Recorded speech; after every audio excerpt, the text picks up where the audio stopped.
Student, this is Wasim Akram, your Wasim sir.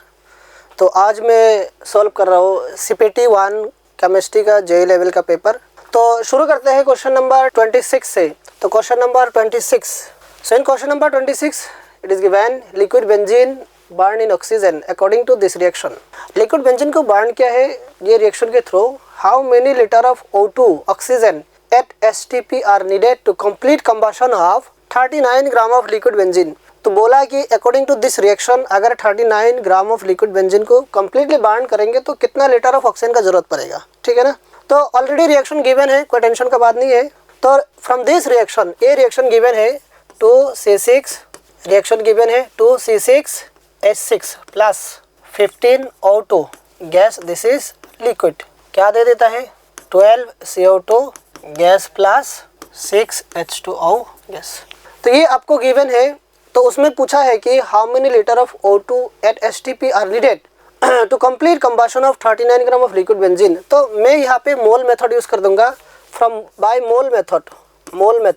तो मोल method से क्या बोलेंगे हम, 2 मोल ऑफ C6H6 बराबर क्या करेंगे, 2 मोल ऑफ C6H6 बराबर कर देंगे 15 mole of O2। Therefore 1 mole of C6H6 हो जाएगा 15/2 mole of O2।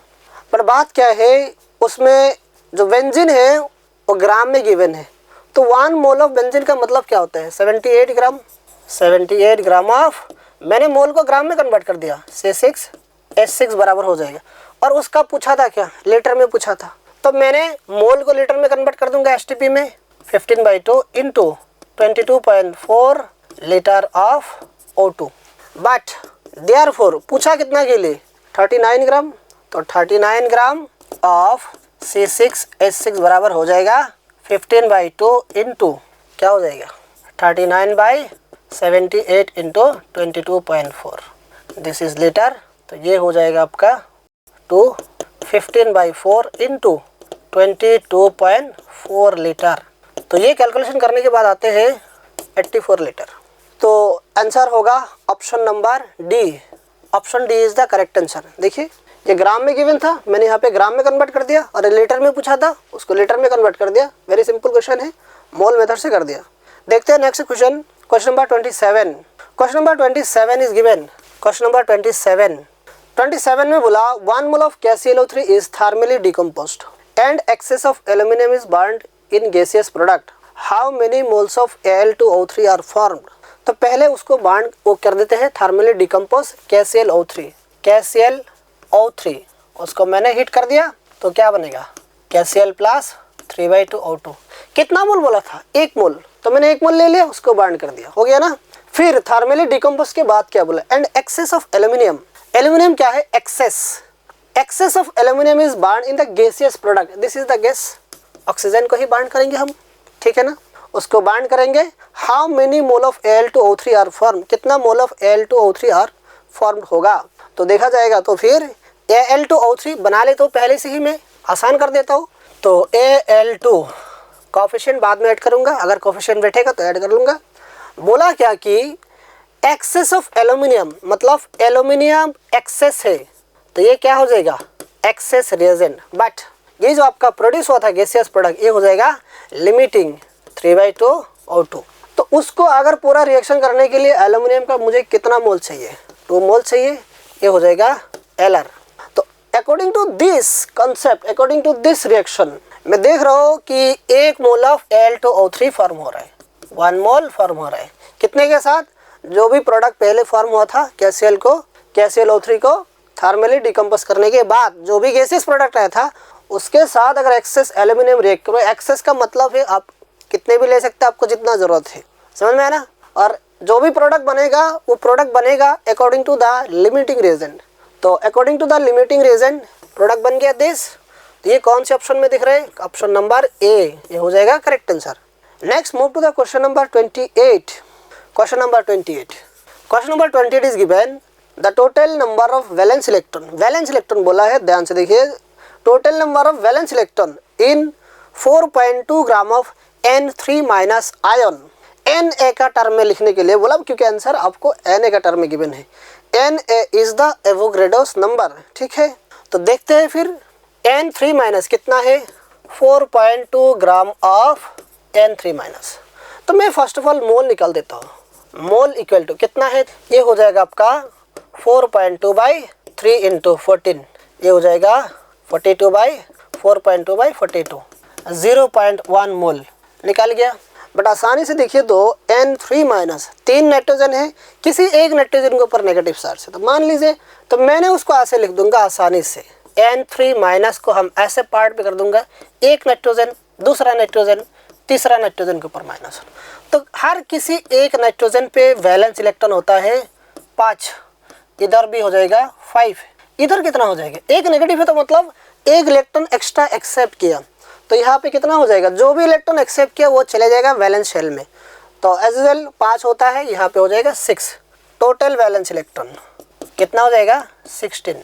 Therefore in 0.1 mole of N3 minus number of valence electron कितना हो जाएगा, मोल, मोल कितना है 0.1 इंटू Na, क्योंकि कभी भी अगर नंबर निकालना है ना तो Na से मल्टीप्लाई करना है जो भी मोल होता है, और नंबर ऑफ बैलेंस इलेक्ट्रॉन कितना है 16, तो ये कितना हो जाएगा 1.6 Na। This is the correct answer. तो ये कौन से ऑप्शन में मिल रहे हैं, ऑप्शन नंबर सी।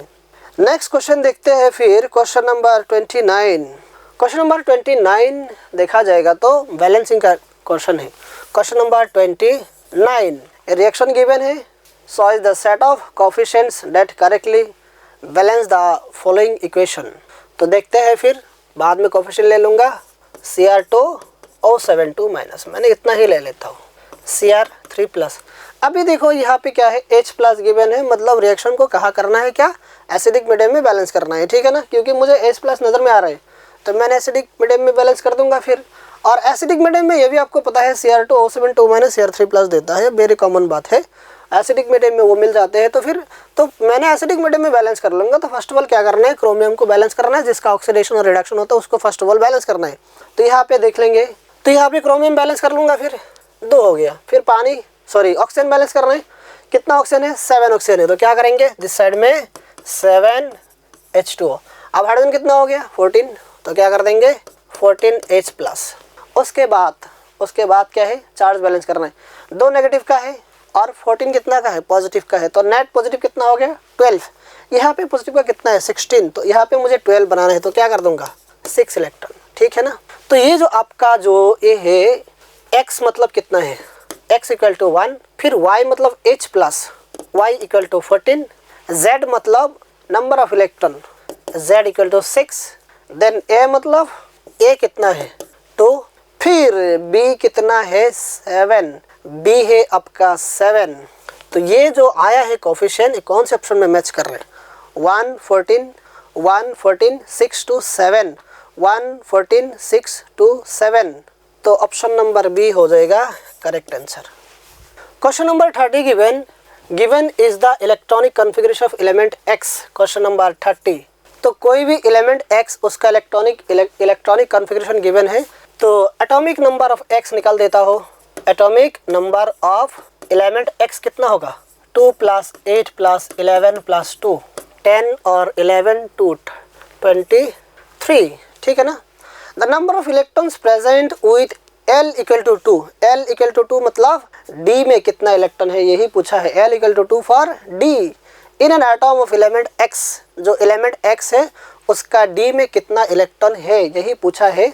तो मैं क्या कर देता हूँ, ये जो X एलिमेंट है ना उसका इलेक्ट्रॉनिक कॉन्फ़िगरेशन लिखूंगा। First of all element X मतलब 23, तो क्या हो जाएगा argon 4s2 3d3, this is for D L equal to 2, therefore number of electron equal to 3, तो 3 ऑप्शन मिल जाएगा, ए में आपका आंसर मिल जाएगा, ठीक है ना, ऑप्शन ए में आपको आंसर मिल जाएगा, 3 इज द करेक्ट आंसर।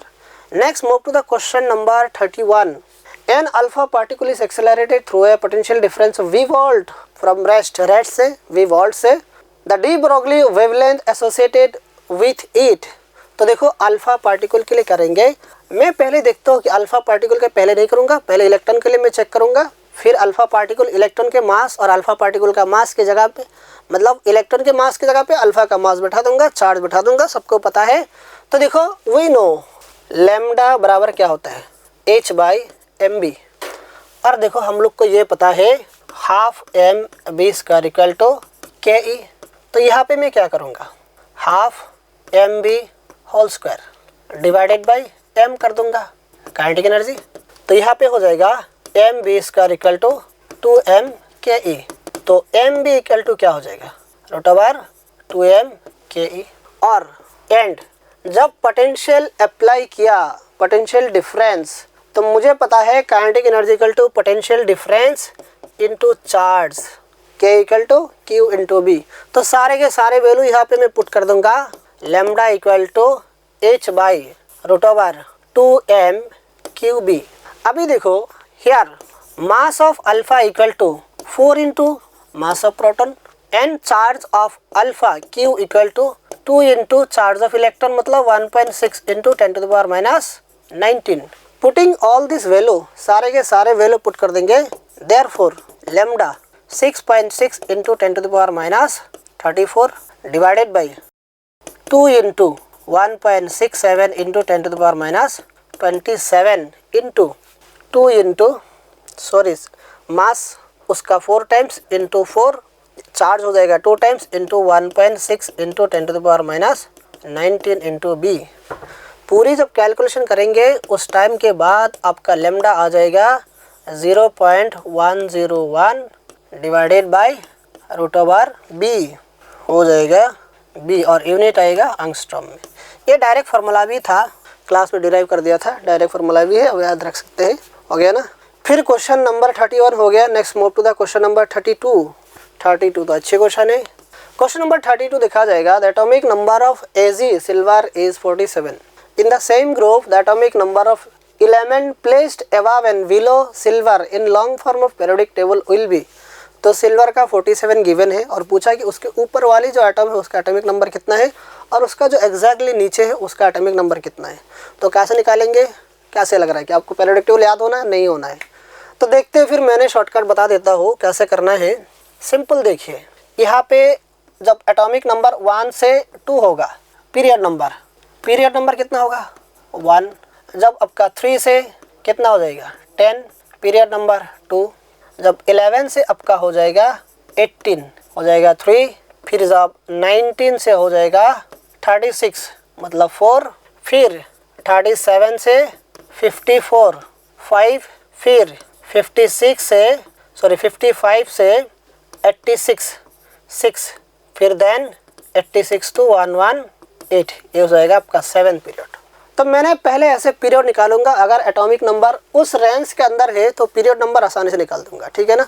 फिर देखो पीरियड नंबर निकालने से क्या होगा, पूछा तो आपको क्या है कि जो एलिमेंट गिवन है उसके नीचे वाली क्या है और उसके ऊपर वाला क्या है। तो मैंने उसको निकालने के लिए एक बहुत ही आसान शॉर्टकट है जो मैजिक नंबर आप लोग को याद है, जैसे 2 8 8 18 18 32 ऐसे जाएगा मैजिक नंबर, ठीक है ना। तो ये है आपका पीरियड नंबर, ये 1 है, ये 2 है, दिस इज 3 4 5। मुझे इतना ही ज़रूरत है, उसके नीचे वाली बोला है तो मैं उतना तो ले ले। फिर अभी देखो जो एटॉमिक नंबर गिवन है, एटॉमिक नंबर 47 बिलोंग्स टू, कहाँ बिलोंग करेगा 47, जैसे 37 से 54 के बीच में ही बिलोंग करेगा। तो उस एटॉमिक नंबर कहाँ बिलोंग करेगा, 5th पीरियड, 5वां पीरियड में बिलोंग करेगा। तो अभी देखो उस पीरियड में बिलोंग कर रहे हैं तो उसके अगर नीचे वाली निकलना है, therefore atomic number exactly above elements, कितना पहले कितना था सिल्वर का, तो 47 ऑलरेडी है। जब देखो 5वां पीरियड से आपको कहाँ जाना है, 6th वाला में जाना है, सेम यहाँ से, तो उसके साथ क्या ऐड कर दीजिए, 32 को ऐड कर दीजिए, तो कितना हो जाएगा 79। जो सिल्वर के नीचे वाले एलिमेंट है उसका एटॉमिक नंबर होगा 79। देयरफॉर अबव एलिमेंट जो उसके ऊपर वाली है, मतलब अबव मतलब क्या है, उसके आगे वाली है। तो यहाँ से जब मैंने यहाँ आएंगे मतलब 4th पीरियड में आएंगे तो कितना था आपका 47 माइनस, जब यहाँ से आते कितना माइनस करना है 18 माइनस करना है। तो कितना हो गया, ये हो जाएगा आपका 17 माइनस 29। 29 एंड 79 कौन सी ऑप्शन में है, 29 79, 29 79 is option C correct answer. ठीक है ना, बहुत ही अच्छे क्वेश्चन है। Next move to the question number 33। Question number 33 में गिवन है what is the atomic number of unhexium. Unhexium बहुत ही सिंपल क्वेश्चन है। क्वेश्चन नंबर 33, आन मीन्स 1, फिर आन मीन्स 1, फिर हेक्स मीन्स 6, तो एटॉमिक नंबर हो जाएगा 116। कौन सी ऑप्शन में है, ऑप्शन नंबर सी हो जाएगा करेक्ट आंसर। क्वेश्चन नंबर 33 चले गया। नेक्स्ट देखते हैं क्वेश्चन नंबर कौन सा है। नेक्स्ट क्वेश्चन नंबर 34 है which is the correct alternate for hydrolysis constant of NH4Cn। तो इसके लिए एक ज़बरदस्त ट्रिक बता रहा हूँ मैंने, उस ट्रिक से कर लेना, कोई भी क्वेश्चन बहुत आसानी से हो जाएगा। 34 अभी देखो जो भी गिवन है आपको, जो गिवन है NH4Cn, ये क्या है, salt of weak acid and weak base. ठीक है ना, weak acid and week base. तो देखो weak acid and weak base के लिए मैंने एक चीज़ बोला था कि जब भी हाइड्रोलाइसिस कांस्टेंट निकालना है, ये निकालने का ट्रिक था Kw by dissociation constant of weak acid, जो भी पैरामीटर वीक होता है, वीक पैरामीटर अगर दो एक वीक है, जैसे अगर देखिए आपके पास अगर ऐसा है वीक एसिड स्ट्रॉन्ग बेस है, तो उसके लिए क्या इसका वैल्यू क्या होगा, Kw बाई वीक कौन है, एसिड वीक है तो हो जाएगा Ka। अगर ऐसा है आपका स्ट्रॉन्ग एसिड वीक बेस है तो उसके लिए K हो जाएगा Kw बाई Kb। बट यहाँ पे क्या है, दोनों पैरामीटर वीक है, तो क्या है, therefore for weak acid weak base, तो उसके लिए क्या जो हाइड्रोलाइसिस कांस्टेंट होगा K is equal to Kw by Ka into Kb। अब ये याद रखिए, उससे करना है, बहुत ही सिंपल क्वेश्चन है। तो कहाँ मिलेगा आंसर, ऑप्शन नंबर बी हो जाएगा करेक्ट आंसर। हो गया ना। नेक्स्ट देखा जाए, बहुत ही अच्छे क्वेश्चन है, मतलब बहुत शॉर्टकट तरीके से हम कर सकते हैं, ऐसे याद रखना है, मतलब ये करना है। Next move to the question number 35। 35 में गिवन है, question number 35 is given for the reaction, ये रिएक्शन गिवन है, the degree of dissociation of alpha HI gas is related to equilibrium constant Kp by the expression. तो ये निकालना है, पहले देख लेता हूँ क्या रिएक्शन गिवन है। 2HI गैस, ये क्या मिल रहा है, H2 gas plus I2 gas, ये तो गिवन है। ठीक है ना, तो इनिशियली मैंने ले लिया T इक्वल टू 0 में उसका 1 मोल ले लिया, ये 0 है, ये भी 0 है, T इक्वल टू T में 1 माइनस अल्फा। अभी देखो बैलेंस रिएक्शन में उसका 2 मोल था, बट मैंने 1 मोल कंसिडर किया, तो यहाँ अगर अल्फा जा रहा है तो यहाँ कितना फॉर्म होगा, अल्फा बाई 2 हो गया ना। Kp के साथ उसका रिलेशन निकालना था, therefore total mole at T equal to T कितना होगा, 1 minus alpha plus alpha by 2 plus alpha by 2, 1 हो गया। देयरफॉर आपको निकालना है HI, क्या हो जाएगा 1 minus alpha by 1 into PT, फिर निकालना है PH2 alpha by 2 into 1 PT, फिर PI2 alpha by 2 into 1 PT। हो गया ना। तो देयरफॉर Kp इक्वल टू क्या हो जाएगा, Kp इक्वल टू उसका प्रेशर पार्शियल प्रेशर, उसका पार्शियल प्रेशर, तो डायरेक्ट लिखूंगा मैं alpha by 2 PT into alpha by 2 PT divided by, ये क्या था आपका 1 minus alpha by 1 into PT, but उसके सामने कोफिशिएंट कितना है, 2 है, तो कर दिया square. Next Kp equal to क्या हो जाएगा, alpha square by 4 into PT square, यहाँ पे क्या हो जाएगा 1 minus alpha square into PT square, this 2 are cancel out, तो फाइनली बचेगा Kp equal to alpha square by 4 into 1 minus alpha. हो गया ना। नेक्स्ट देखते हैं फिर, अभी देखो उसको मैंने यहाँ पे क्या कर देंगे, alpha by 2 into 1 minus alpha equal to root over Kp। हो गया ना, रूट ओवर Kp आ गया, फिर क्या करेंगे 2 root Kp 1 minus alpha equal to alpha, तो ये क्या हो जाएगा फिर 2 root Kp minus 2 root Kp alpha equal to alpha, तो यहाँ से 2 रूट Kp इक्वल टू क्या हो जाएगा, ये हो जाएगा आपका अल्फा कॉमन ले लेंगे 1 प्लस 2 रूट Kp, तो मुझे निकालना क्या है अल्फ़ा, अल्फ़ा हो जाएगा 2 root Kp by 1 plus 2 root Kp। कौन से ऑप्शन मैच कर रहे हैं? ऑप्शन नंबर डी मैच कर रहे हैं। तो ऑप्शन डी हो जाएगा इस क्वेश्चन का करेक्ट आंसर। ठीक है ना? तो अच्छे से करना है कैलकुलेशन।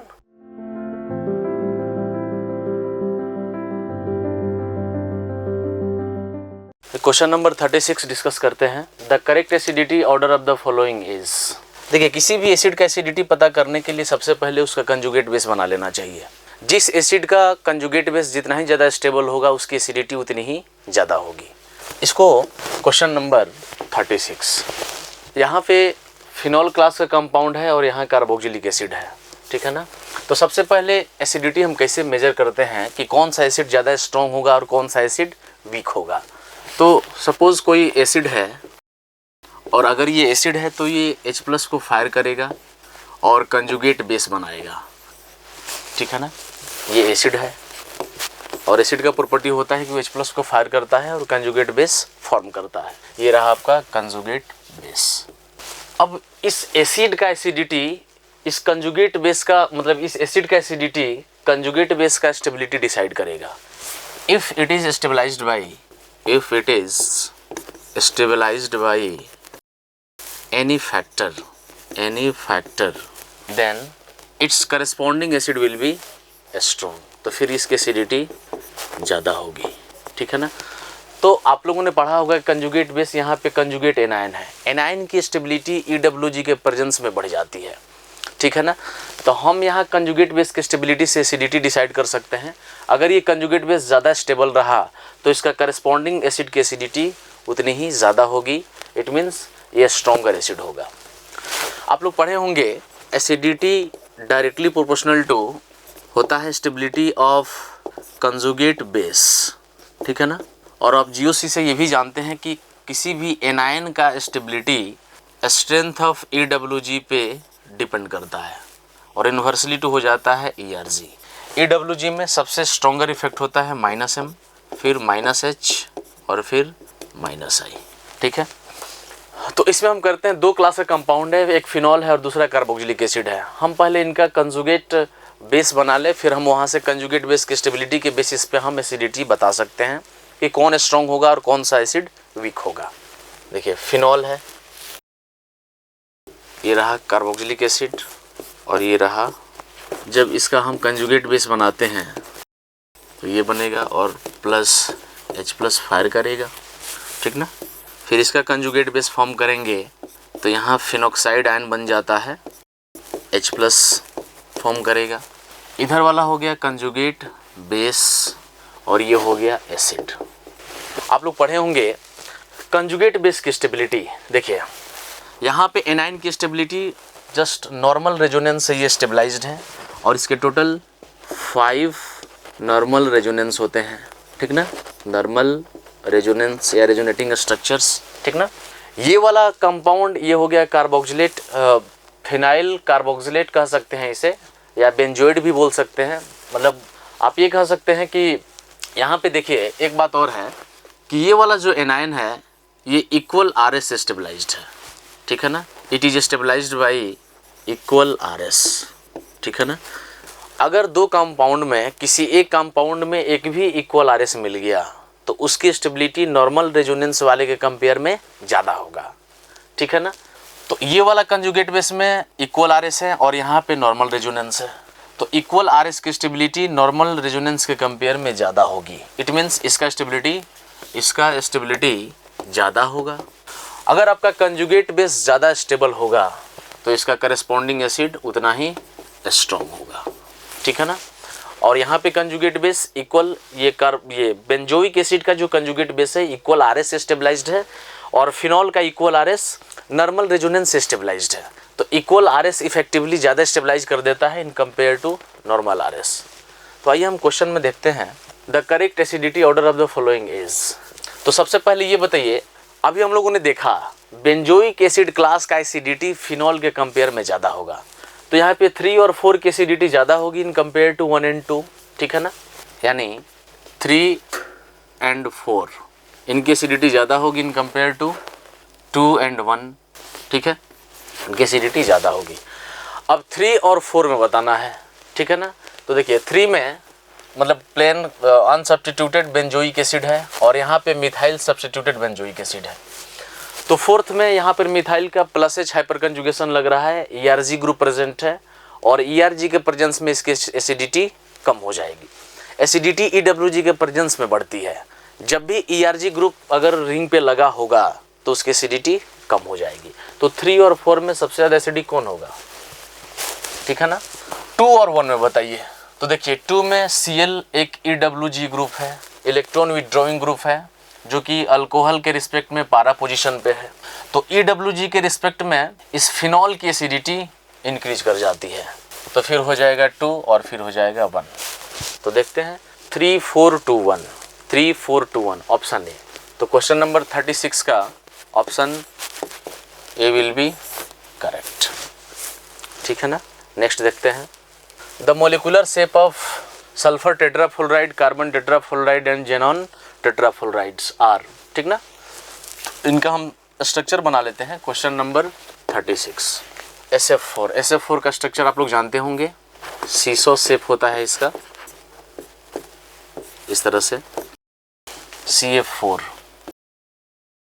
पहले हम शेप लिख लेते हैं। इसका शेप कैसा होगा, सीसो, और इसका शेप है टेट्राहेड्रल और इसका शेप हो जाएगा स्क्वायर प्लेनर। जब भी हम शेप देखते हैं तो लोन पेयर को हाइड करके देखते हैं, सिर्फ बॉन्ड पेयर का अरेंजमेंट देखा जाता है। तो इसका स्ट्रक्चर हो जाएगा, शेप हो जाएगा स्क्वायर, ठीक है। अगर हम नंबर ऑफ लोन पेयर की बात करें तो यहाँ पे नंबर ऑफ लोन पेयर 1 है, यहाँ पे नंबर ऑफ लोन पेयर 0 और यहाँ पे नंबर ऑफ लोन पेयर 2। तो इन सारे मॉलिक्यूल्स का शेप डिफरेंट आ रहा है, ठीक है ना, और नंबर ऑफ लोन पेयर भी डिफरेंट आ रहे हैं। तो देखते हैं ऑप्शन। पहला ऑप्शन है the same with 201 lone pairs of electron on the central atom respectively, गलत है। यहाँ पे शेप सेम बोल रहा है, गलत है। यहाँ पे शेप्स डिफरेंट आ रहे हैं। बी ऑप्शन है the same with 111 lone pair of electrons on the central atom respectively, ये भी गलत है।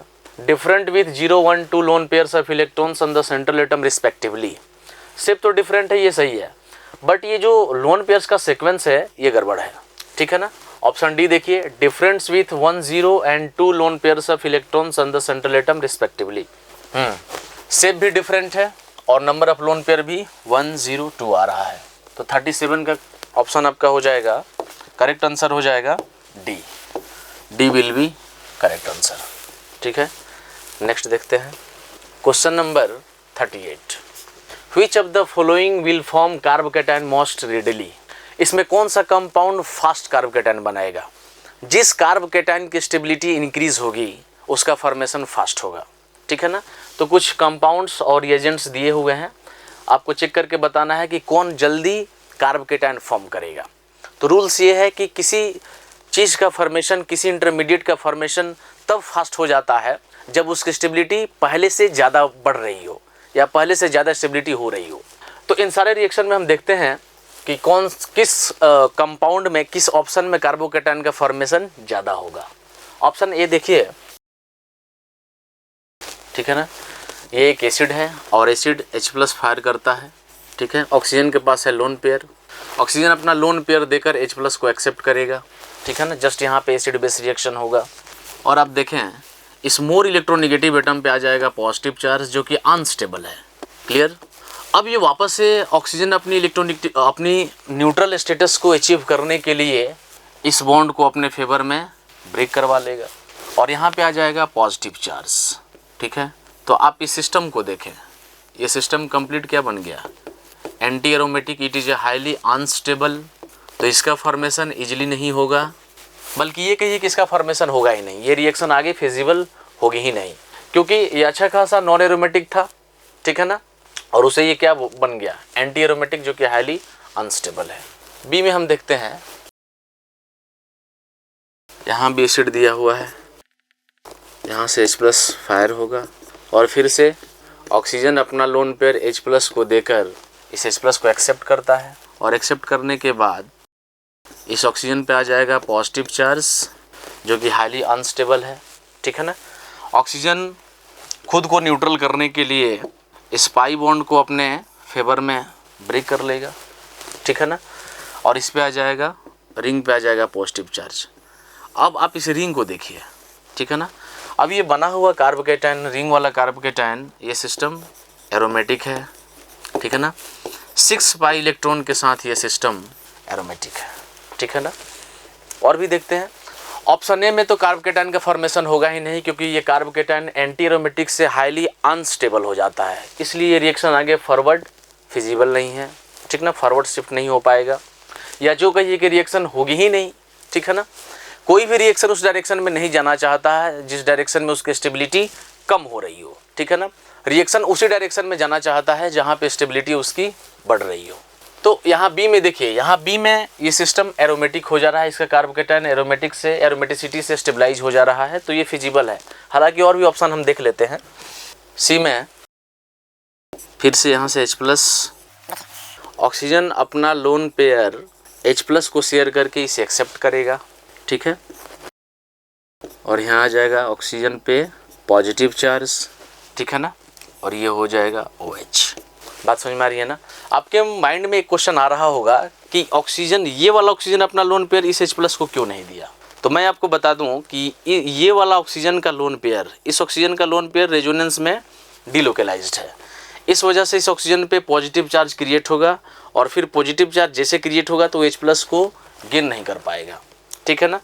ये वाला लोन पेयर लोकेलाइज्ड है, ठीक है ना, इसका बेसिक स्ट्रेंथ ज़्यादा है, इसलिए अपना लोन पेयर H+ को देकर उसे एक्सेप्ट कर लेगा, ठीक है। अब देखते हैं इस कार्बोकेटायन में, हाँ, फिर ऑक्सीजन यहाँ पे न्यूट्रल स्टेटस गेन करने के लिए इस पाई बॉन्ड को अपने तरफ पुल करेगा, और इस पे आ जाएगा पॉजिटिव चार्ज। बात समझ में आ रही है ना, इस पे आ जाएगा पॉजिटिव चार्ज।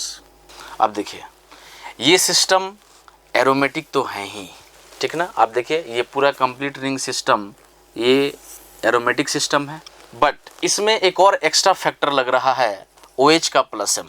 ये अपना +M के थ्रू, ठीक है ना, इस कार्बोकेटायन को एक्स्ट्रा स्टेबलाइजेशन दे रहा है। बात समझ में आ रही है ना। तो पहला तो +M मतलब पहला फैक्टर तो एरोमेटिक से स्टेबलाइज था ही, अब ये एक्स्ट्रा फैक्टर +M से भी स्टेबलाइज हो रहा है। बात समझ में आ रही है ना। तो इन तीनों में देखिए, पहले में तो anti aromatic it is highly unstable, इसका फॉर्मेशन नहीं होगा। बी में सिर्फ एरोमेटिक है, ये भी स्टेबलाइज है। लेकिन सी में देखिए, सी में जो कार्बोकेटायन बना ये 2 फैक्टर से स्टेबलाइज्ड है, एक एरोमेटिक या आप क्वासी एरोमेटिक भी बोल सकते हैं, एरोमेटिक प्लस M इफेक्ट, ये दोनों फैक्टर मिलकर इस कार्बोकेटायन को हाईली स्टेबलाइज्ड कर देंगे। क्लियर है। अगला ऑप्शन भी देख लेते हैं। डी में देखिए, डी में क्या है, AlCl3 है जो कि लुईस एसिड है, और लुईस एसिड के पास वैकेंट ऑर्बिटल होता है। तुरंत यहाँ क्लोरीन अपना लोन पेयर ऑक्यूपाई करवाएगा इस वैकेंट ऑर्बिटल में, ठीक है ना, और ये बॉन्ड ऐसे ब्रेक हो जाएगा। ये रिंग सिस्टम भी क्या हो गया, एंटी एरोमेटिक। ये कार्बोकेटायन भी एंटी एरोमेटिक है, इसका भी फॉर्मेशन नहीं होगा, ठीक है ना। तो क्वेश्चन नंबर 38 में देखिए, सी ऑप्शन में ये कार्बोकेटायन दोनों फैक्टर से स्टेबलाइज है, एरोमेटिक प्लस M। तो 38 का करेक्ट आंसर हो जाएगा आपका सी विल बी करेक्ट आंसर, ठीक है ना।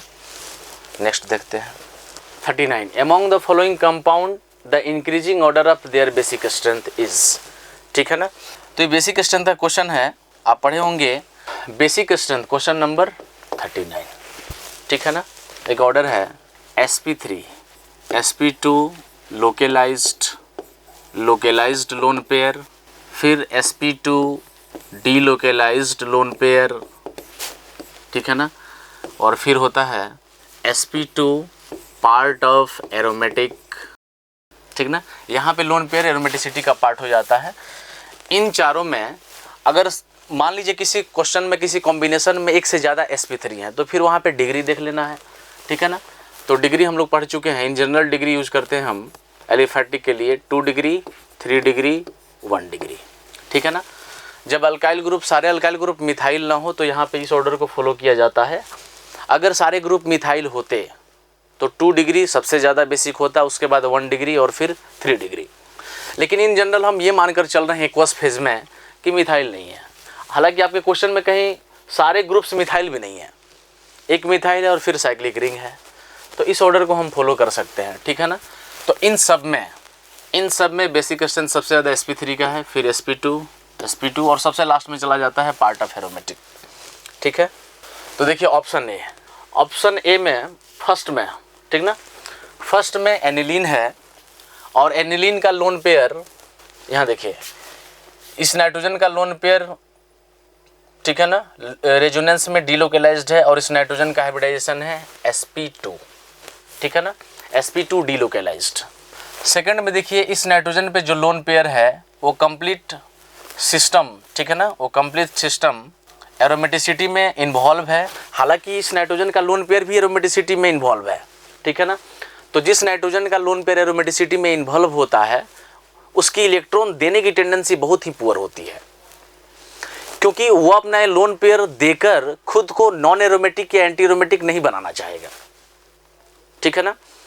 तो अगर कोई सिस्टम लोन पेयर या किसी चार्ज की वजह से एरोमेटिक है तो उस चार्ज को, उस लोन पेयर को खोना नहीं चाहेगा, ठीक है ना, और इस तरह से उसकी इलेक्ट्रॉन देने की टेंडेंसी कम हो जाएगी और वो वीक बेस हो जाएगा। थर्ड में क्या है कि यहाँ पे 3 डिग्री है और sp3 लोकेलाइज्ड है। यहाँ पे नाइट्रोजन का हाइब्रिडाइजेशन sp3 लोकेलाइज्ड है बट इसकी डिग्री 1 है, तो यहाँ पे 3 डिग्री sp3 और यहाँ पे 1 डिग्री sp3। तो इन 3 और 4 में, इन सारे ऑप्शन में, इन सारे क्वेश्चंस में सबसे ज़्यादा बेसिक होगा थर्ड, सबसे ज़्यादा बेसिक होगा थर्ड, क्योंकि वो 3 डिग्री है, ठीक है ना। यहाँ से ऑर्डर देखिए, 3 डिग्री है, sp3 है, उसके बाद 4 है, sp3 1 डिग्री। तो sp3 वाले का बेसिक स्ट्रेंथ ज़्यादा होगा क्योंकि उसमें एस कैरेक्टर कम होगा, इलेक्ट्रोनेगेटिविटी कम होगी, इलेक्ट्रॉन देने की टेंडेंसी ज़्यादा होगी। थर्ड के बाद हो जाएगा फोर्थ, ठीक है ना।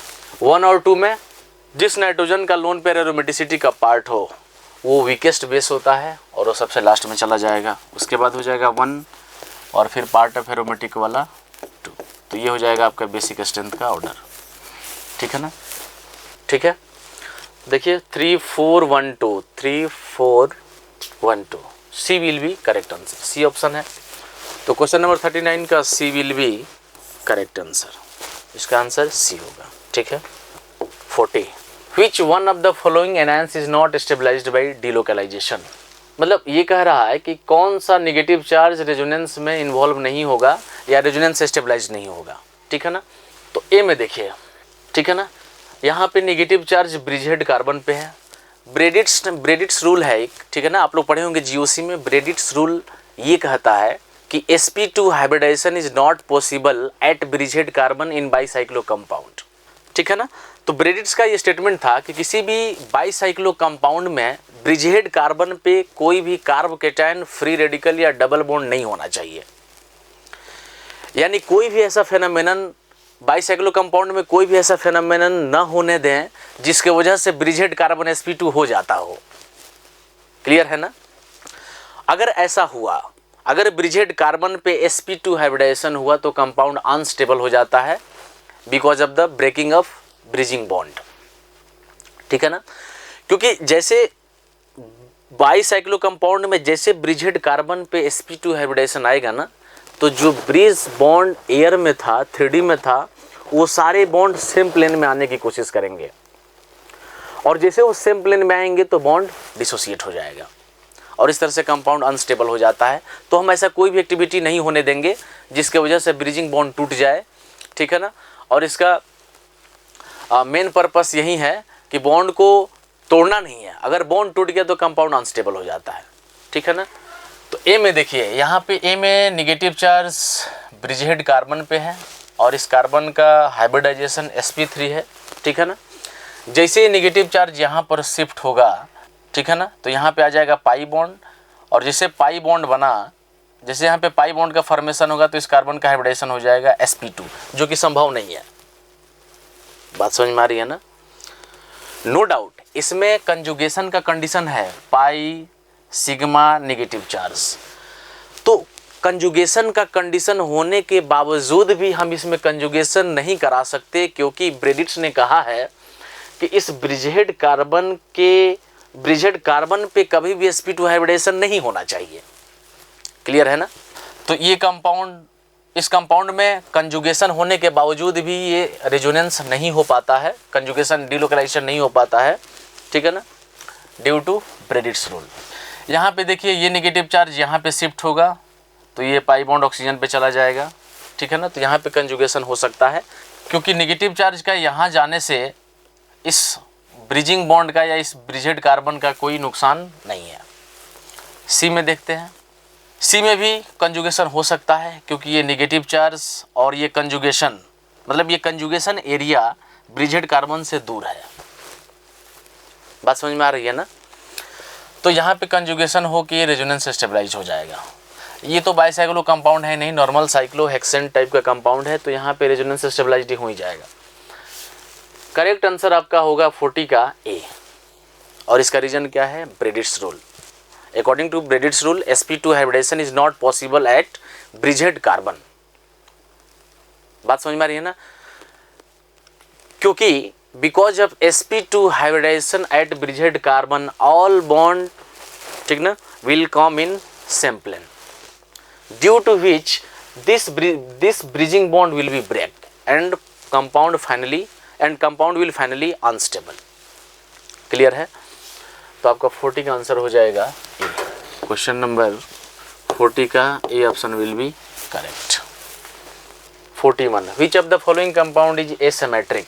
Asymmetric compound are those which does not have any type of symmetry.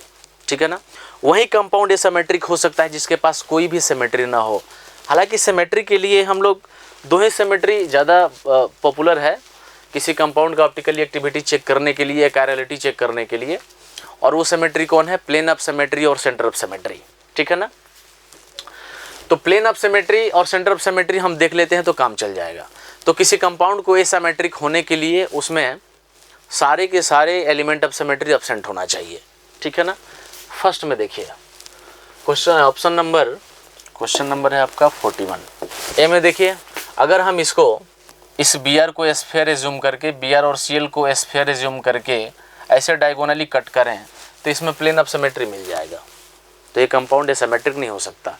Asymmetric होने के लिए दोनों सिमेट्री पॉस और सॉस, हालांकि सारे एलिमेंट ऑफ सिमेट्री एब्सेंट होना चाहिए एक साथ, लेकिन यहाँ पे हम प्लेन ऑफ सिमेट्री और सेंटर ऑफ सिमेट्री से हम डिसाइड कर लेंगे कि इसमें सिमेट्रिक है या नहीं।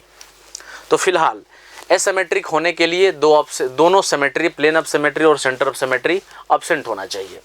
तो यहाँ डायगोनली हम कट करें इस प्लेन के क्रॉस, तो यहाँ प्लेन ऑफ सिमेट्री मिल जाएगा। बी में देखिए, अगर हम Br को स्फीयर एज्यूम कर लें और इस प्लेन के क्रॉस कट करें इस तरह से, तो ये भी दो इक्वल पार्ट में डिवाइड हो जाएगा। इस Cl का इमेज, क्लोरीन का इमेज, ये क्लोरीन दे देगा। ब्रोमीन जो कि स्फीयर है, इसको कट करें तो आधा स्फीयर आधे का इमेज, और ये वाला क्लोरीन इस क्लोरीन का इमेज दे देगा। तो कहने का मतलब है इसमें भी प्लेन ऑफ सिमेट्री है। ठीक है। सी में देखिए, सी में भी इसको स्फीयर एज्यूम करके, ठीक ना, इसे डायगोनली कट कीजिए, ये भी दो इक्वल पार्ट में डिवाइड हो जाएगा। इसमें भी प्लेन ऑफ सिमेट्री है, तो ये भी एसिमेट्रिक नहीं होगा। डी में देखिए, आप किसी भी डी ऑप्शन में आप किसी भी प्लेन के क्रॉस कट कीजिए, इसमें प्लेन ऑफ सिमेट्री और सेंटर ऑफ सिमेट्री नज़र नहीं आएगा। जैसे देखिए, अगर हम इस प्लेन के क्रॉस कट कर रहे हैं, ठीक ना, इस प्लेन के क्रॉस कट करें तो ये Br को हम स्फीयर एज्यूम कर लेते हैं, तो ये आधा स्फीयर आधे का इमेज तो दे देगा, बट यहाँ पे क्लोरीन आउटसाइड द प्लेन है और ये वाला क्लोरीन इनसाइड द प्लेन है। ठीक है ना। तो इस तरह से आउटसाइड इनसाइड का मिरर इमेज नहीं हो सकता, यहाँ पे प्लेन ऑफ सिमेट्री नहीं होगा। तो डी ऑप्शन में सिमेट्री नहीं है, इस वजह से डी ऑप्शन ही एसिमेट्रिक होगा। तो 41 का आंसर हो जाएगा, 41 का आंसर करेक्ट आंसर हो जाएगा D. D will be correct answer. 42, rearrange the following is the increasing order of acidic strength. ठीक है ना। क्वेश्चन नंबर 42, पहले स्ट्रक्चर बना लेते हैं। पहला है बेंजोइक एसिड, दूसरा है पारा मेथॉक्सी बेंजोइक एसिड, पारा पोजीशन पे मेथॉक्सी ग्रुप लगा दीजिए। थर्ड है अर्थोमेथॉक्सी बेंजोइक एसिड, इसका अर्थो पोजीशन पे आ जाएगा मेथॉक्सी। ठीक है ना। ये है फर्स्ट, ये रहा आपका सेकंड, और ये है थर्ड। देखिए, ये तीनों कार्बोक्सिलिक एसिड हैं, कुछ एसिड के डेरिवेटिव्स भी हैं। ठीक है ना। तो आप लोग जीओसी में पढ़े होंगे कि जब कभी कोई बल्कि ग्रुप किसी बेंजीन में, किसी बेंजोइक एसिड पे, ठीक है ना, किसी बेंजोइक एसिड पर, ठीक है ना, अगर इस कार्बोक्सिलिक ग्रुप के रिस्पेक्ट में अर्थो पोजीशन पे बल्कि ग्रुप होता है, तो वहाँ पे अर्थो इफेक्ट लगता है, SIR इफेक्ट, ठीक ना। SIR इफेक्ट का ही स्पेशल टाइप है अर्थो इफेक्ट। तो ड्यू टू अर्थो इफेक्ट इस ग्रुप के रिस्पेक्ट में ये पोजीशन हो गया अर्थो पोजीशन। तो अर्थो पोजीशन पे बल्कि ग्रुप आ जाने की वजह से यहाँ पे SIR इफेक्ट ऑब्जर्व होगा, अर्थो इफेक्ट ऑब्जर्व होगा, और अर्थो इफेक्ट के वजह से एसिडिटी बढ़ जाती है, ठीक है ना। अच्छा, यहाँ पे अर्थो इफेक्ट नहीं होगा क्योंकि यहाँ पे मेथॉक्सी ग्रुप पारा पोजीशन पे है, तो यहाँ पे नॉर्मल प्लस M इफेक्ट लगेगा, ठीक है ना। और यहाँ तो कोई इफेक्ट नहीं है। तो इन तीनों में सबसे ज़्यादा एसिडिटी किसकी होगी? थर्ड की एसिडिटी सबसे ज़्यादा। 2 और 1 में ERG के प्रेजेंस में एसिडिटी कम हो जाता है। बात समझ में आ रही है ना। तो सबसे कम एसिडिटी कौन होगा? सेकंड, और बीच में आएगा फर्स्ट। तो थर्ड वन टू ऑप्शन देखिए, थर्ड 1 2। तो 42 का आंसर हो जाएगा C, ठीक है ना। तो 42 का correct answer will be C, will be correct answer, ठीक है। 43 the most stable carbocation for the following is. ध्यान से देखें इस कंपाउंड को, देखिए इस रिंग में कार्बोकेटाइन जस्ट रेजोनेंस से स्टेबलाइज्ड है, देखिए पाई सिग्मा पॉजिटिव रेजोनेंस से स्टेबलाइज्ड है। यहाँ भी पाई सिग्मा पॉजिटिव, यहाँ भी क्रॉस कंजुगेशन है और यहाँ भी रेजोनेंस से कार्बोकेटाइन स्टेबलाइज्ड है। NH2 में आप देखिए ध्यान से, यहाँ पे है नाइट्रोजन के पास होगा लोन पेयर, ठीक है ना। Lone pair sigma pi positive, extended conjugation है, मतलब length of conjugation extent of resonance ज़्यादा है।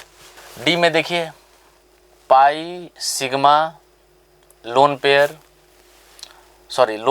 सिग्मा पाई सिग्मा, इस रूट से कार्बोकेटाइन को फ़ायदा नहीं हो पाएगा, ठीक है ना।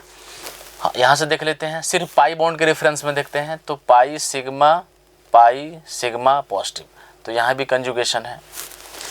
एक सिंगल ऑप्शन C है जिसमें कार्बोकेटाइन को फ़ायदा NH2 के लोन पेयर से भी हो रहा है।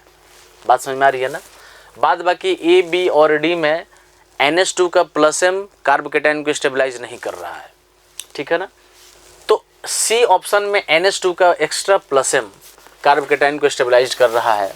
देखिए क्वेश्चन नंबर हो जाएगा 43। तो 43 में पहले मैं C को ही डील कर रहा हूँ, ठीक ना। सॉरी, यहाँ पे पॉजिटिव चार्ज है और यहाँ है NH2।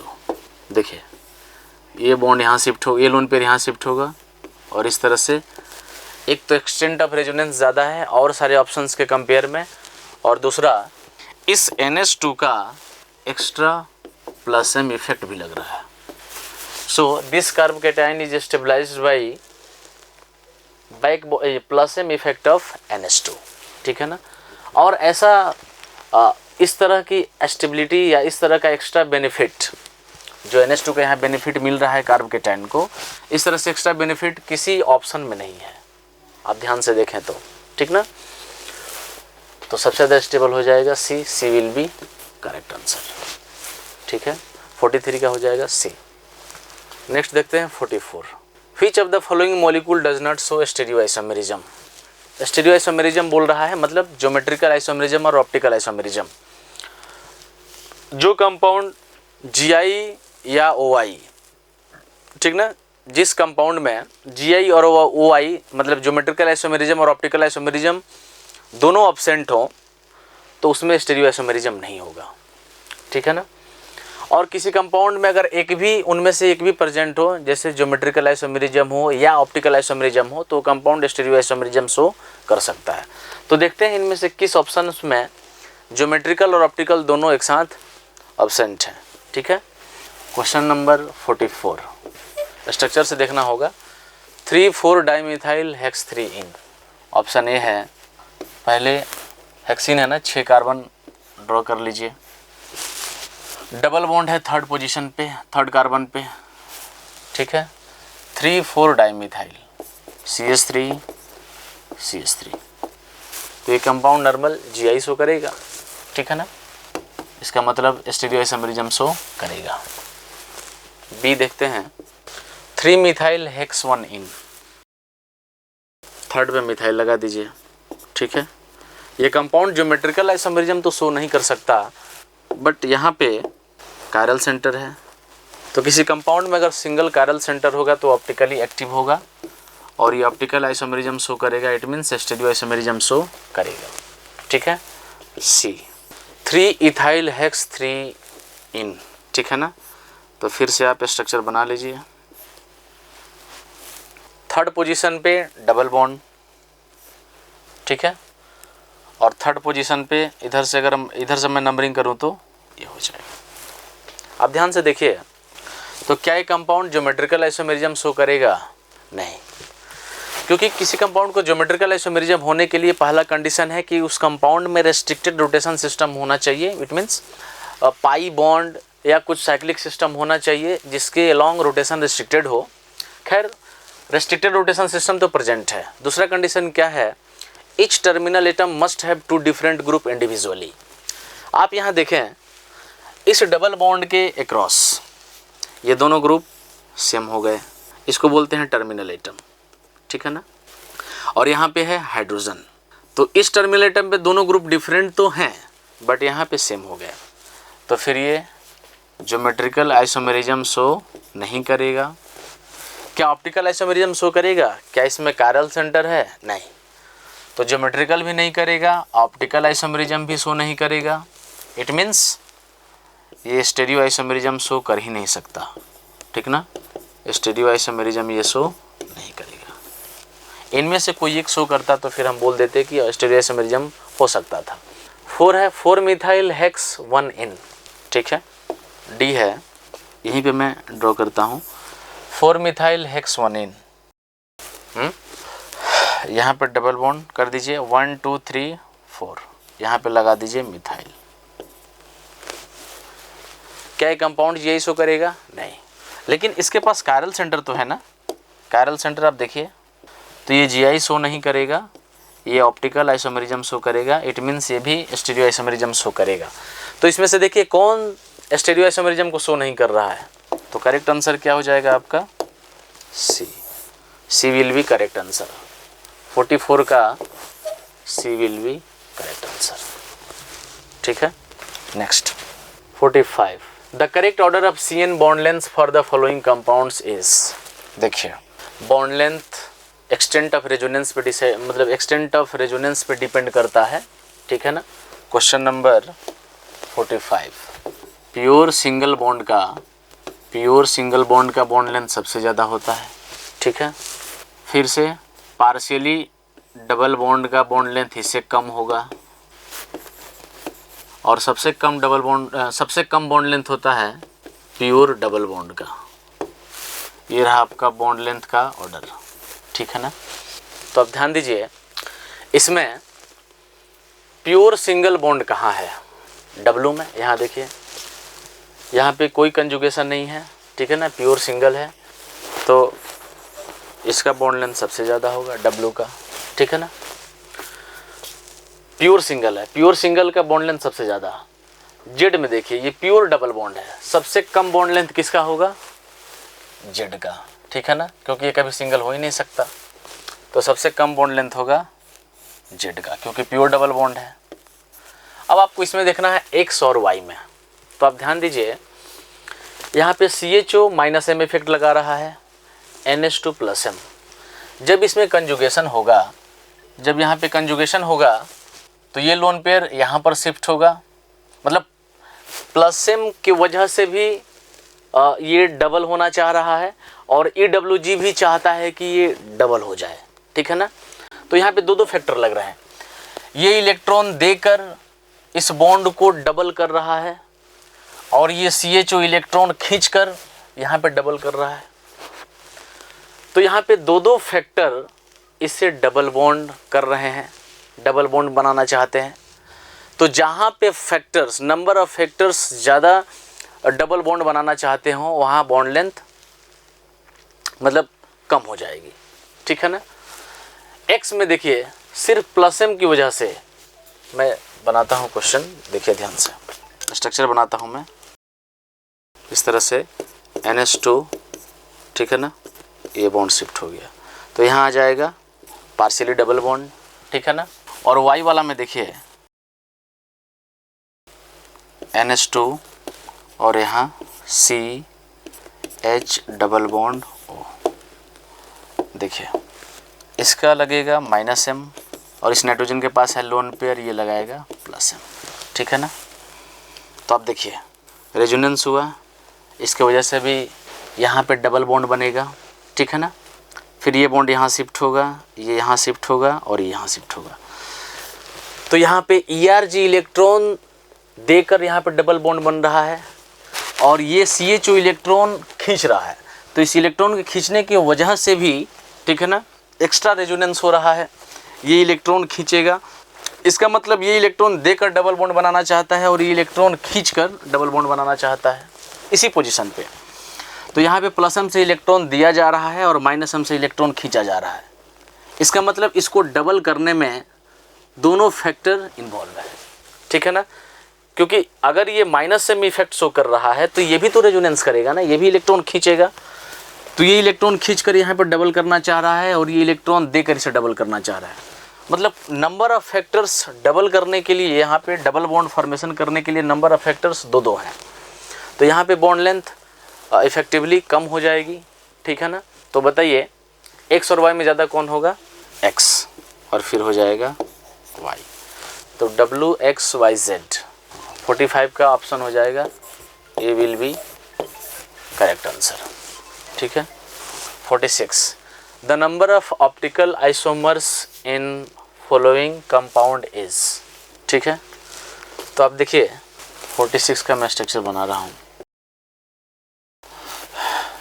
क्या ये कायरल सेंटर है कायरल सेंटर। क्या ये दोनों कायरल सेंटर हैं? हाँ, ये भी कायरल सेंटर है, ये भी कायरल सेंटर है, ये भी कायरल सेंटर है। नंबर ऑफ कायरल सेंटर कितने हैं? n = 5। और ये कंपाउंड अनसिमेट्रिकल है, तो फार्मूला आपको पता है, टोटल ऑप्टिकल आइसोमर्स कितने हो जाएंगे? 2 to the power n। Total optical isomers हम फाइंड आउट करते हैं 2 to the power n से। तो यहाँ हो जाएगा 2 to the power 5 यानी 32। तो 46 का करेक्ट आंसर होगा 32। नेक्स्ट क्वेश्चन देखते हैं 47 number of carbocations from the following that are not stabilised by hyperconjugation. Question में ये बोल रहा है कि इसमें कौन सा कंपाउंड हाइपर कंजुगेशन से स्टेबलाइज्ड नहीं है, मतलब किसमें अल्फा हाइड्रोजन नहीं है, ठीक है ना। तो हम देखते हैं स्ट्रक्चर बना के। Question number 47 tertiary butyl, tertiary butyl, ये हो गया आपका टर्शियरी ब्यूटाइल ग्रुप, ठीक है ना। जो स्ट्रक्चर मेंशन नहीं किया है, जस्ट वर्ड में लिख दिया टर्शियरी ब्यूटाइल, हमने जोड़ दिया टर्शियरी ब्यूटाइल, ठीक है। CH3+,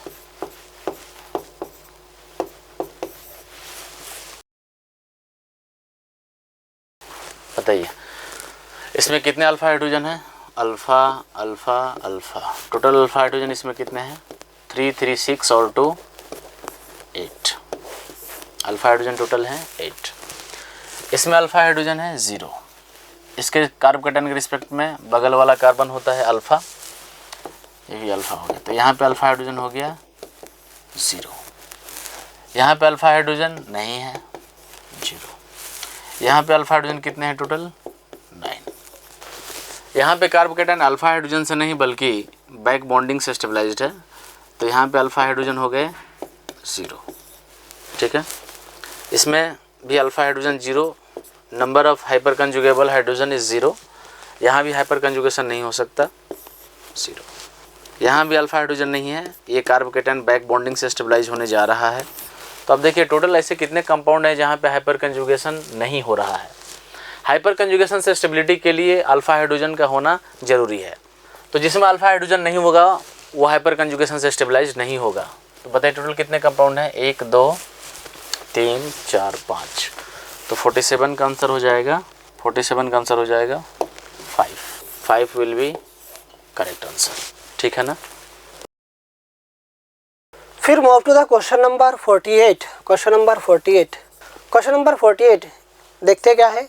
number of moles of electrons produced per mole of FeC2O4 in the following redox reaction. तो देखते हैं रेडॉक्स रिएक्शन क्या गिवन है। FeC2O4 plus KOH plus O2 KTOCrO4 plus Fe2O3। तो अभी देखो जो क्वेश्चन में पूछा है कि एक मोल के लिए कितना इलेक्ट्रॉन क्या होगा, number of moles of electron produced, कितना मोल ऑफ इलेक्ट्रॉन प्रोड्यूस होगा। तो देखो जो भी इलेक्ट्रॉन का एक्सचेंज होता है ना उसको हम लोग नॉर्मली क्या बोलते हैं, एन फैक्टर। किसी भी रेडॉक्स रिएक्शन में जितना इलेक्ट्रॉन का लेना देना होता है उसी का नाम होता है एन फैक्टर। तो मतलब एन फैक्टर निकालने के लिए बोला है। तो चेक करते हैं फिर। यहाँ पे एक्चुअली बेसिकली क्या है, आपका Fe2 प्लस है और यहाँ अगर मैंने आयन में कन्वर्ट कर दूंगा C2O4 2 माइनस, ये हो जाएगा K प्लस OH माइनस। यहाँ पे क्या मिलेगा 2K plus plus CrO4 2 minus. और यहाँ पे आपका आयरन का ऑक्सीडेशन स्टेट कितना है +3, यहाँ पे है +2, यहाँ पे कार्बन का है +3 और यहाँ पे सॉरी क्रोमियम का Cr नहीं था क्या, सॉरी रिएक्शन गलत हो गया, Cr2 यहाँ पे था +3, यहाँ पे हो गया +6।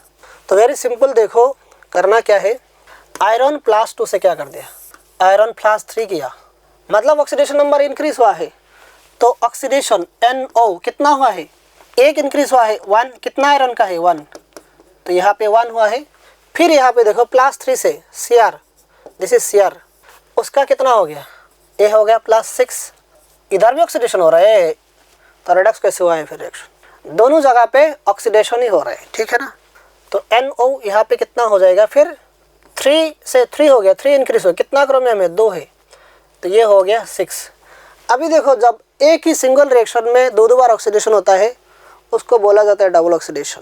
तो इन दिस केस मैंने अगर उसको 1 पॉइंट दे दिया, इसको 2 पॉइंट दे दिया, देयरफॉर NO2 टोटल ऑक्सीडेशन कितना हुआ इस रिएक्शन में, NO1 plus NO2 total oxidation. और ये जो टोटल ऑक्सीडेशन है ना यही होगा उसका एन फैक्टर, और लेना देना जो भी होगा उतना ही इलेक्ट्रॉन के साथ लेना देना होगा जो भी टोटल ऑक्सीडेशन होता है, ठीक है ना। तो ये हो जाएगा 1 + 6, आई गॉट 7 आंसर। तो for this question answer will be 7, हो गया ना। नेक्स्ट क्वेश्चन देखते हैं फिर, question number 49। The equilibrium constant for the reaction given है is 0.25 dm³ per mole square in a volume of 5 dm³. What amount of A must be mixed with 4 mole of B to yield 1 mole of C at equilibrium? देखते हैं question 49, question number 49। A gas plus 2B gas आपको मिल गया C gas. तो ये कितना मोल पूछा है, ठीक है ना। What amount of A must be mixed, A का कितना मोल पूछा है, तो वो तो पता नहीं है, मैंने कुछ गैस कर लिया, मैंने मान लिया A मोल, मैंने मान लिया T=0 में A मोल मान लिया, और उसका मोल कितना था 4 मोल है, ये तो T=0 में खत्म, प्रोड्यूस ही नहीं हुआ है। T में A - X, A क्या होगा। अभी देखो उसका A का 1 मोल के लिए B का कितना मोल चाहिए, 2 मोल चाहिए। तो अगर A से X कन्वर्ट हो रहे हैं तो B से कितना होगा 2X कन्वर्ट होगा, वेरी सिंपल। तो ये -2X, ये हो जाएगा X, ठीक है ना। तो एक्टिव मास कितना है, वॉल्यूम से डिवाइड करना है, एक्टिव मास हो जाएगा A - X/5, 4 - 2X/5, ये हो जाएगा X/5 गिवन। इक्विलिब्रियम में क्या बोला था, 1 mole of C is produced, मतलब T में गिवन क्या है, तो X बराबर 1 है, देयरफॉर A - X मतलब क्या हो जाएगा, देयरफॉर, अच्छा X का वैल्यू मैं पुट कर देता हूँ फिर, तो ये हो गया ना। तो अभी देखो क्या करना है, ये आ गया, देयरफॉर क्या निकालना था, इक्विलिब्रियम कांस्टेंट Kc बराबर क्या हो जाएगा, X/5 divided by A - X/5 into ये क्या हो जाएगा 4 - 2X/5 का स्क्वायर, तो कितना हो जाएगा 1/5 A - 1/5 इंटू ये हो जाएगा 4 - 2/5 का स्क्वायर। तो ये जो Kc गिवन था 0.25 बराबर क्या हो जाएगा 1/5 इंटू 5/A - 1 25/4। तो दिस 5 कैंसिल आउट, ठीक है ना। और A कितना हो जाएगा 1/4 = 25/4 इंटू A - 1, तो 4 cancel out, a minus 1 equal to 25, a equal to 26। तो उसके लिए आंसर हो जाएगा, answer is 26 for this question. हो गया ना। Next move to the question number 50। Question number 50 is given 8 gram of NaOH and 4.9 gram of H2SO4 are present in 1 litre of solution. 1 litre solution में present है। What is the pH, what is it's pH? तो very simple question, बहुत जल्दी shortcut कर देंगे। ये देखिए आपके पास क्या है, NaOH है और इधर है आपके पास H2SO4, ठीक है ना। तो मैंने ग्राम इक्विवेलेंट निकाल देता हूँ, मोल इंटू n फैक्टर। तो उसका मोल कितना होगा, आसानी से निकाल देता हो, 8/40 इंटू उसका n फैक्टर 1 है। और उसका देखो मोल कितना हो जाएगा, 4.9 डिवाइडेड बाय 98, उसका n फैक्टर कितना है, 2 है। तो ये हो जाएगा आपका 1/2 इंटू 10⁻⁻1, ये हो जाएगा 1 इंटू 10⁻⁻1। अब ये दोनों केस में देखो, जब दोनों को मिक्स करेंगे, हम लोग को पता है equal gram equivalent of strong acid can neutralize equal amount of strong base. तो यहाँ पे देखो बेस का क्वांटिटी ज़्यादा है, ठीक है ना। तो उतना ने क्या करेगा, उतना को क्या करेगा, न्यूट्रलाइज कर देगा, मतलब same amount. Therefore left NaOH कितना होगा, 2 इंटू 10⁻⁻1 माइनस 1 इंटू 10⁻⁻1। तो बचेगा कितना, 1 इंटू 10⁻⁻1। देयरफॉर ये क्या हो जाएगा, OH माइनस का कंसंट्रेशन हो जाएगा, क्योंकि ये क्या है आपका स्ट्रॉन्ग इलेक्ट्रोलाइट है, 100% डिसोसिएशन हो जाएगा, तो उतना मिल जाएगा आपको OH माइनस का कंसंट्रेशन, ठीक है ना। देयरफॉर अभी OH का कंसंट्रेशन अगर मिल गया तो आपको निकालना क्या पड़ेगा, POH minus log of OH minus. तो यहाँ से वैल्यू आ जाएगा 1। बट क्वेश्चन में पूछा क्या था, आपको pH पूछा था। तो pH कैसे निकालना है, तो pH equal to 14 minus POH, 14 minus 1 equal to 13। ये हो गया आपका आंसर। तो thank you so much everyone.